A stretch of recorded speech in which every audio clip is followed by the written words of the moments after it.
माँ भारती को प्रणाम करते हुए आप सबके गुरु माता पिता को प्रणाम करता हूँ।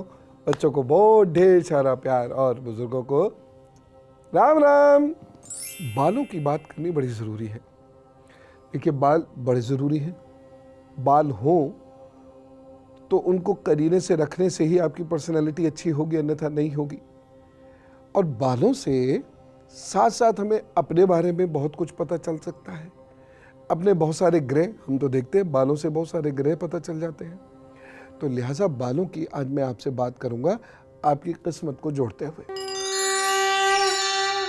जब भी आपका मंगल बिगड़ेगा तो बालों पर सीधा असर पड़ेगा। बालों की लंबाई और घनेपन पर मंगल और राहु का सीधा असर होता है।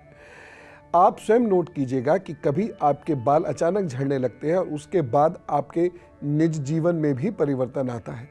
आपको सुनने में अजीब लगेगा कि बालों का किस्मत से या ज्योतिष से क्या जोड़ हो सकता है, पर ऐसा है।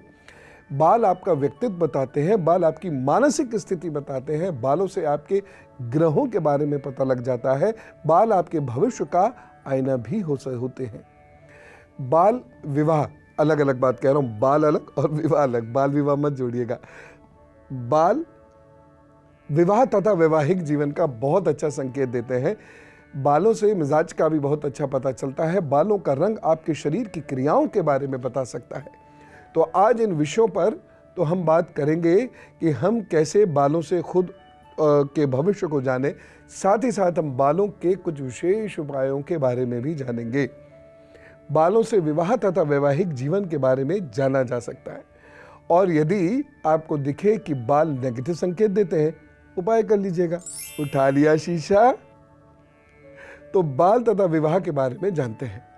पहले पुरुषों के बारे में जानेंगे। जिन पुरुषों के बाल 22वें और 24वें वर्ष में अचानक गिरने शुरू हो जाए और इनके गिरने की गति बड़ी तेज हो, दर बहुत तेज हो, तो इसका अर्थ है कि विवाह 28वें वर्ष पार करने के बाद ही होगा। किसी विशेष परिस्थिति में ईश्वर की मदद से जल्दी शुरू हो सकता है, अन्यथा 29वें या 30वें वर्ष के बाद ही होगा। जल्द हो भी जाएगा तो सफलता नहीं मिलेगी। अब बालों के गिरने के भी कई स्टाइल होते हैं, यानी बालों के झड़ने का तरीका आपको विवाह के बारे में संकेत देता है। यदि आपके बाल माथे के दाहिने और बाएं हिस्से से पीछे की ओर सरक रहे, ऐसे करके यहां से गिरते जा रहे, तो ये संकेत है कि विवाह 30 से 32वें वर्ष के बीच में होगा। इससे लेट भी हो सकता है। और देखिए,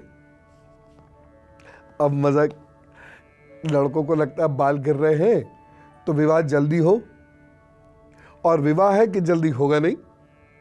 लिहाजा ऐसी कन्या पसंद करनी पड़ेगी, ऐसी कन्या ढूंढनी पड़ेगी आपको जिसको आपसे ज्यादा मतलब हो, आपके बालों से कम। चलिए और जानते हैं बाल।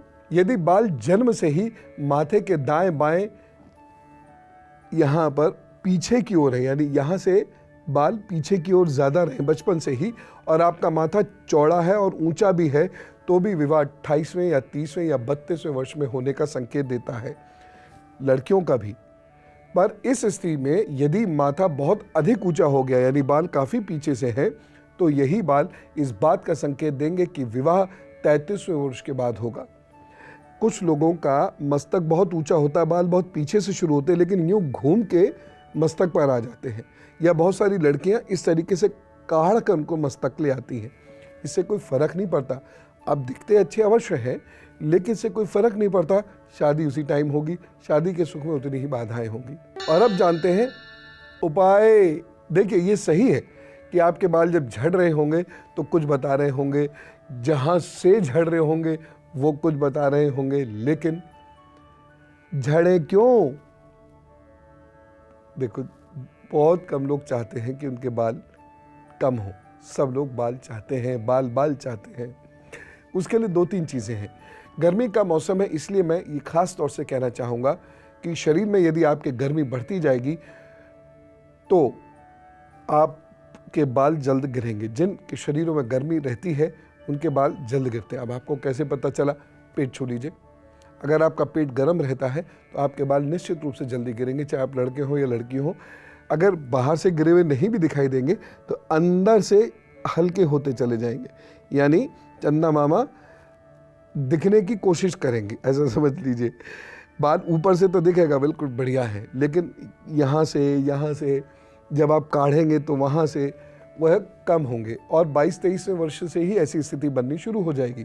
तो यदि पेट गर्म ज़्यादा रहता है या ये वाला हिस्सा भी थोड़ा गर्म रहता है या ये वाला हिस्सा गर्म रहता है, पैरों के मुकाबले अगर ये हिस्सा गर्म रहता है तो निश्चित रूप से आपके बाल बहुत जल्दी गिरेंगे। साथ ही साथ गर्मियों में पसीना ना बैठने दें बालों में।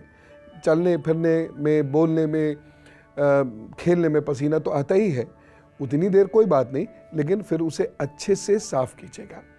और साफ़ जब करें, बहुत किस्म के शैम्पूज होते हैं, आपकी मर्ज़ी जो चाहे इस्तेमाल करें, लेकिन शिकाकाई यदि आप भिगो के रखें और उससे बाल सुबह को धोएं तो उसका मज़ा कुछ और ही आएगा।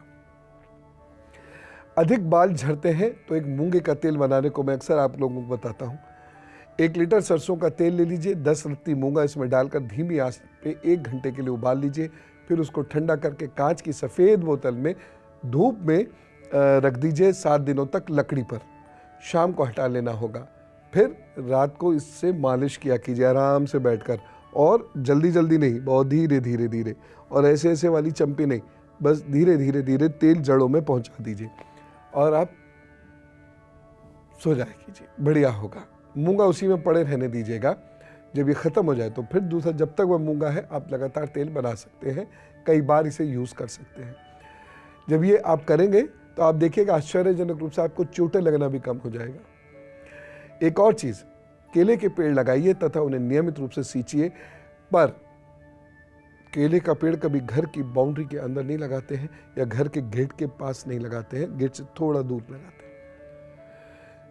नारियल, सौंफ और मिश्री का दिन में 5 से 6 बार सेवन जरूर करना चाहिए। एक और चीज़, लोहे की कढ़ाई में आंवला, ब्राह्मी तथा भृंगराज बराबर मात्रा में पीसकर भिगो दीजिए। 8 से 10 घंटे के बाद इसे बालों में लगाइए। बुधवार और शुक्रवार को ये ज़रूर कर लिया कीजिए। थोड़ी देर बैठिए और उसके बाद सर धो लीजिए। आपके बाल धीरे धीरे अच्छे होने लगेंगे, घने होने लगेंगे। गुड़हल तथा पुदीने की चाय दिन में 2 बार पीने से आपके बालों पर बहुत सकारात्मक असर पड़ता है। स्ट्रेस भी कम होता है। गुड़हल की चाय पीने से स्ट्रेस कम होता है, परंतु इसमें दूध और शक्कर नहीं डलती है। अनामिका उंगली के शीर्ष को दबाइए, ये इससे बाल अच्छे होते हैं। अंगूठे के शीर्ष को दबाइए। वैसे तो अनामिका को जब आप दबाएंगे तो अंगूठे का शीर्ष भी दबेगा, इससे बाल अच्छे होते हैं। आंवले का सेवन नियमित करना चाहिए। बहुत सारे लोग नाखूनों को भी घिसते हैं, घिस सकते हैं, कोई ऐसी बात नहीं। यदि रूसी अधिक हो रही हो तो चींटियों को आटा दें और 100 ग्राम नारियल के तेल में लगभग 50-60 ग्राम कपूर डालकर शीशी में रख दीजिए। फिर दिन में 1 बार तथा रात को सोने से पूर्व सूखे बालों में हल्के हाथों से लगाइए। प्रभु ने चाहा तो बाल आपके तेजी से घने होने लगेंगे। कब्ज तथा पेट को ठीक रखिएगा। तांबे के बर्तन में जल रात को सिरहाने रख दीजिए, सुबह पीने लगिए। शरीर और बाल दोनों पर इसका बड़ा सकारात्मक असर पड़ेगा। दिन में 1 बार तथा रात को सोने से पूर्व सूखे बालों में हल्के हाथों से लगाएं। कब्ज तथा पेट को ठीक रखें। कब्ज रहने वाले लोगों के बालों पर बुरा असर पड़ता है। तांबे के बर्तन में जल पीने से बालों और शरीर दोनों पर बड़ा सकारात्मक असर पड़ता है। यदि बृहस्पति खराब है और आपके केश झड़ते हैं तो 1 चम्मच नींबू का रस, 2 चम्मच नारियल का तेल मिला लीजिए और फिर उसे जड़ों में लगाइए और सो जाइए। एक काम और भी कर सकते हैं। 25 ग्राम शिकाकाई और 25 ग्राम सूखा आंवला लेकर कूटकर 2 गिलास पानी में भिगो दें और इसे छानकर फिर सिर पर मलें। इससे बाल बहुत अच्छे होने लग जाते हैं। 30 मिनट तक इसे सूखने देना होगा और फिर आप नहा लीजिए और बालों के सूखने पर कपूर डाला नारियल तेल लगा लीजिए। रूसी भी गायब और बाल बहुत नरिश होंगे। इसके साथ साथ सोने का एक छल्ला तर्जनी में पहनने से अच्छा रहता है। अब गुरु मंत्र। दरअसल बिना मंगल, शनि, बृहस्पति की मदद के विवाह नहीं होता। यहाँ से बालों का हटना मंगल की कमजोरी दिखाता है। इसी हिस्से को देखकर आप ये जान सकते हैं कौन मंगली है और कितना मंगली है ना कमाल की बात। जितने यहाँ पीछे से जाए और माथा गोल होता हुआ थोड़ा ऐसे